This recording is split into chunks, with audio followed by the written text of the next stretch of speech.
Chinese প্লেটারের main dish কিন্তু হচ্ছে fried rice. Fried রাইসটা যত বেশি ভালো হবে, চাইনিজ প্লেটারের অন্যান্য জিনিসগুলো দিতে কিন্তু রাইসটা খেতে খুবই ভালো লাগে।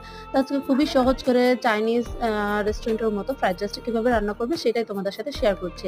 পানিটা ১ম এ একটু বেশি করে পানি দিতে হবে, একটু লবণ, তারপর হচ্ছে তেল দিয়ে পানিটা বলক আসার পরে আমি এখানে পোলার চাল দিয়ে দিলাম। যার, যার পরিমাণ মতো দিয়ে দিবে। তারপর পোলার চালটা যখন প্রায় ৯০% ফুটে যাবে তখন আমি এটাকে আ ঠান্ডা পানি দিয়ে নামিয়ে ধুয়ে নিয়েছি যাতে ঝরঝরা হয়, ঠান্ডা হয়। তারপর একটু রসুন কুচি আর পেঁয়াজ কুচি দিয়ে ভেজে মাংসগুলো দিয়ে দিলাম। মাংসগুলো প্রায় ৫ থেকে ৭ মিনিট ভাজার পরে সামান্য পরিমাণে একটু আদা রসুন বাটা দিয়ে দিলাম।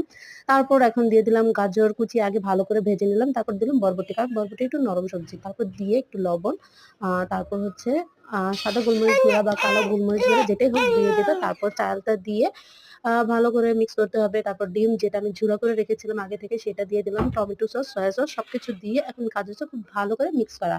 খুব ভালো